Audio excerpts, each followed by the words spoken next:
So let's dive into Paul Graham's essay, How to Do Great Work. If you don't know Paul Graham, then you probably should if you're interested in startups, because he's one of the godfathers of Silicon Valley today. He's a software entrepreneur himself, and most notably, the founder of Y Combinator, the most successful startup accelerator in the world. And his blog is one of the largest and most insightful collections of straightforward startup wisdom that you can find. So today I'm going to dive into just a few tidbits of my favorite points from his essay, How to Do Great Work. He's got many other great essays that we will dive into, from How to Do What You Love, Founder Mode, and many, many more. So, he's a prolific writer with hundreds and hundreds of essays that you can check out, with really great firsthand experience from seeing more startups than almost anyone in the world. All right. So many people want to know how to do great work. And so what does Paul Graham have to say about how to do great work, meaningful work that has an impact on the world and that you love and that gives you meaning and really helps you to make your dent in the universe, as Steve Jobs would say? So now I'll read you an excerpt from the start of the essay by Paul Graham. If you collected a list of techniques for doing great work in a lot of different fields, what would the intersection look like? I decided to find out by making it. Partly, my goal was to create a guide that could be used by someone working in any field.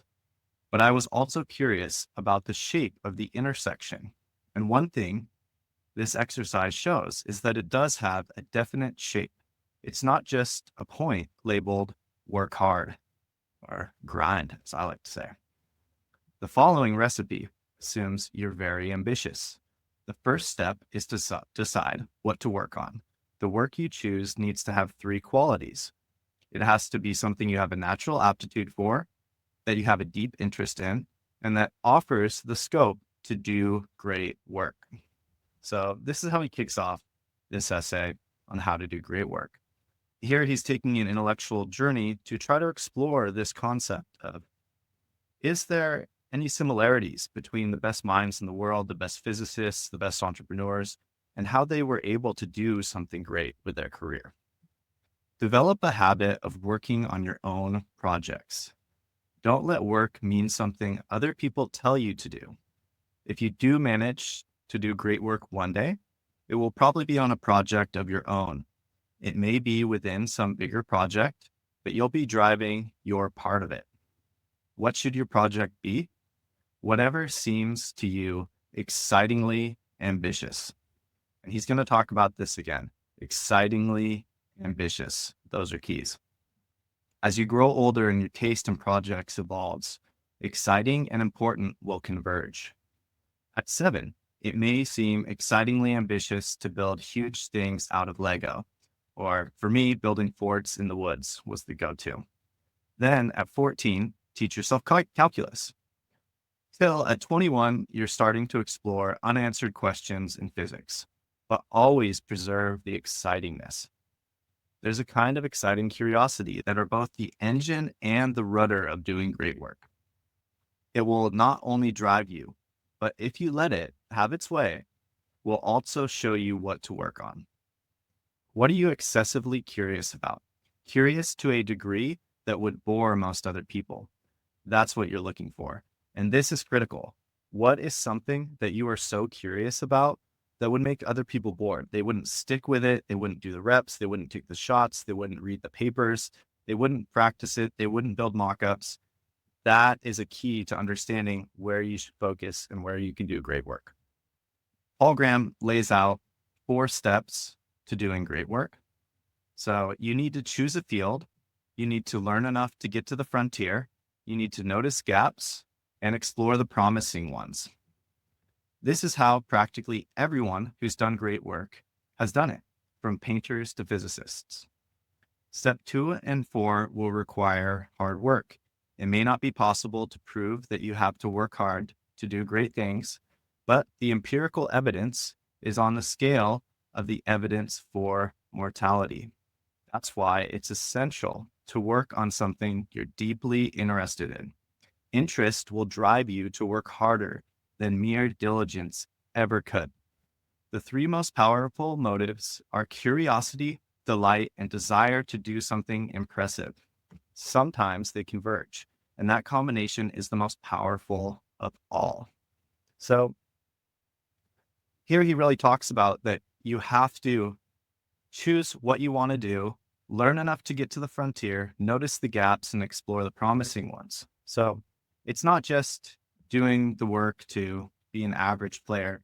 You have to want to be ambitious, and you have to be curious enough to ask yourself, what are the gaps? Where is the frontier on the edge of this? If you're doing marketing, you have to get to the edges where people are experimenting and trying new things, what's working.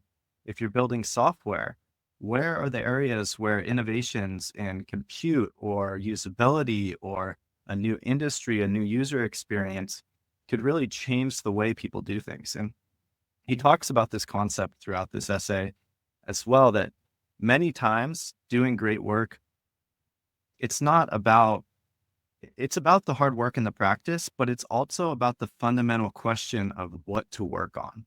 And often the greatest insights will be because the person asked the right question, they chose the right problem to solve. You know, if you go and you really look at something from first principles and you see that, you know, can we make this rocket reusable? That would completely change the launch market, like Elon Musk did. Those types of questions where you really, you look for some way to create leverage. This is another concept that Naval Ravikant talks about constantly, is making sure you find leverage, find an edge. You hear that again and again throughout business. And if you can find that leverage in what you're doing, then you can make that impact and really do something significant with your career. I think that I saw on the Daily Vanity show, and it's something identical to what Paul Graham is saying. It was that they conducted a study over 22 years, I think it was, over some of the most successful people and some of the people who are not deemed as that successful. What they found out is that the most successful people, what they all had in common was that they're out there solving problems. They're out there asking themselves, what is the problem and how can we solve them? Compared to the people who are not as successful, they see a problem and then they're like, hey, this is where we're solving. So I think there's some common ground in these two people, and I think kind of a universal topic here. Yeah, definitely. I mean, it's across disciplines and across fields, you know? So it's really no matter what you want to do in life, he's writing this essay to apply to anyone. And, you know, the language and the lessons really apply to anything from investing to writing to painting, you know, whatever it might be. So yeah, it's really interesting. All right. So let's go to the next. So back to the essay. One sign that you're suited for some kind of work is when you like even the parts the other people find tedious or frightening. This is a key right here. But fields aren't people. You don't owe them any loyalty. If in the course of working on one thing, you discover another that's more exciting, don't be afraid to switch. He already mentioned this before, and now we get back to it again. It's about being excited, being curious and ambitious in what you're trying to do. That's going to lead to great work. Well, you need boldness. You don't usually need much planning. This is a little counterintuitive than most people I talk to or the conventional way of thinking about success. All of these questions, right? But that's not what Paul Graham says here. You need boldness. You don't usually need much planning. In most cases, the recipe for doing great work is simple. Work hard on excitingly ambitious projects, and something good will come of it. Instead of making a plan and then executing it, you just try to preserve certain invariants. The trouble with planning is that it only works for achievements you can describe in advance. You can win a gold medal or get rich by deciding to, as a child, and then tenaciously pursue that goal. But you can't discover natural selection that way. I think for most people who want to do great work, the right strategy is not to plan too much. At each stage, do whatever seems most interesting and gives you the best options for the future. I call this approach staying upwind. This is how most people who've done great work seem to have done it. So there's obviously discipline and hard work involved here, but I think what a lot of motivated and ambitious people ignore or don't give enough credit to is doing things for the right reasons. Steve Jobs said this, we mentioned this before. The older he got, the more he realized the reasons why people do things matters. And this is exactly what Paul Graham is saying here. You have to follow your curiosity. It's not, you don't connect the dots looking forward, you connect them looking back. You need to follow your genuine curiosity. That's how your specific skills are going to emerge. That's how your gift is going to emerge. Especially in the world today where everything is democratized with the internet, you have to compete against the whole world. So you better make sure whatever you choose to do, you're more curious than anyone else.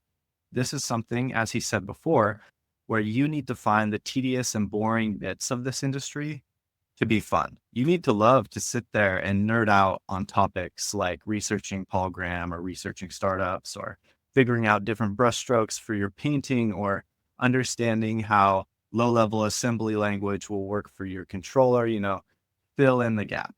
You have to you want to be thinking about it in the shower. You want to be thinking about it before bed. Ideally, you're having dreams of it too. It's always good to find things to where your mind is just naturally floating towards that. You're thinking about it all day. You're always working the problem.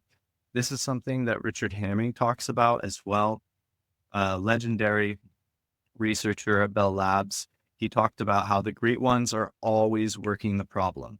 They go on a walk, on a hike up in the mountains, and they're working the problem. They're obsessed with what they do.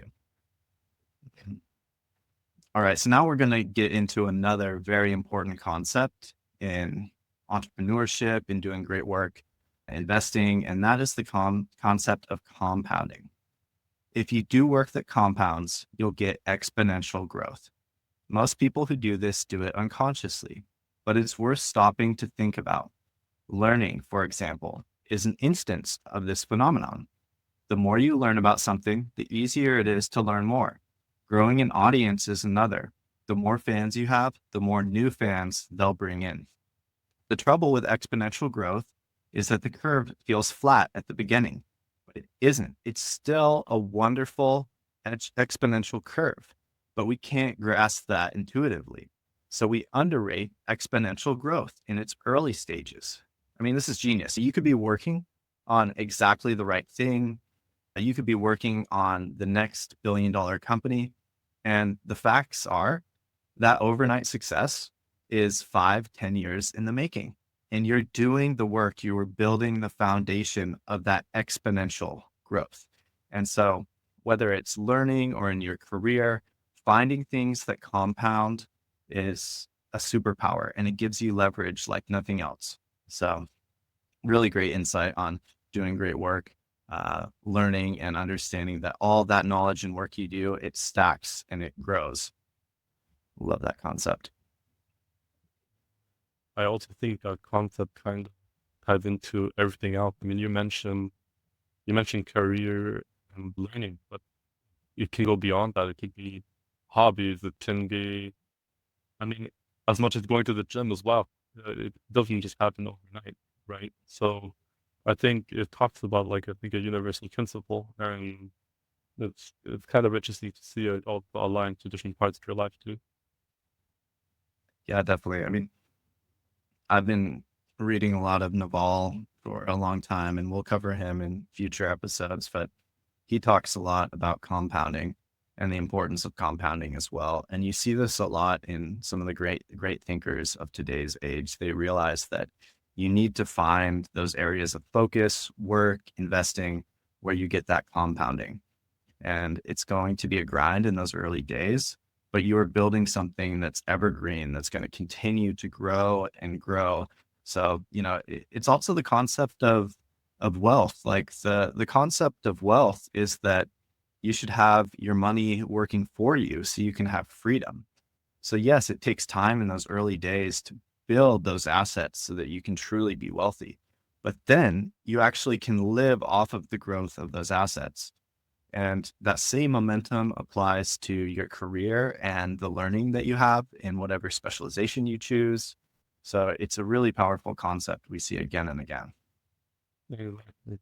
And that's also where you can also then tie in the delayed gratification concept, right? You can't Yep. expect anything tomorrow. Yeah, exactly. All right. And now let's wrap things up. So, curiosity is the best guide. Your curiosity never lies and it knows more than you do about what's worth paying attention to. Notice how often the word has come up. If you asked an oracle the secret to doing great work, the oracle replied with a single word. My bet would be on curiosity. Awesome. So maybe the Oracle of Delphi might tell you to know yourself, but Paul Graham's going to say curiosity when it comes to doing great work. So, and what I love about this too is it's actually the most fun. Like what you're most curious about, what you're most ambitious to do is the most fun. And so it's really a win-win. It's not, oh, you have to do the hardest thing with the best potential and you have to just sit there with a spreadsheet all day and do boring stuff. No, you do the work that you are genuinely the most curious about. And that's the path towards success. And you don't even have to stick with that exact topic. You can move to the next topic that interests you because that knowledge will broaden your understanding and help you make connections that will allow you to do great work. So just a few insights. We'll do a deeper dive into all of my favorite insights from Paul Graham's essay, How to Do Great Work. But hopefully you got something today that will help you and inspire you to follow your curiosity, identify what you want to work on, make sure that you learn enough to get to the frontiers and identify those gaps so that you can really find a new bud of knowledge where you find, a new area of physics, a new way of doing marketing, a new style of approaching your craft.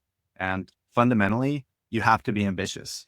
He says in this article as well, like if you don't want to be the best, you're going to have a hard time even being good in your field. So you got to want to be the best. You got to stay curious and just have fun with it. Great essay by Paul Graham and some awesome insights for founders.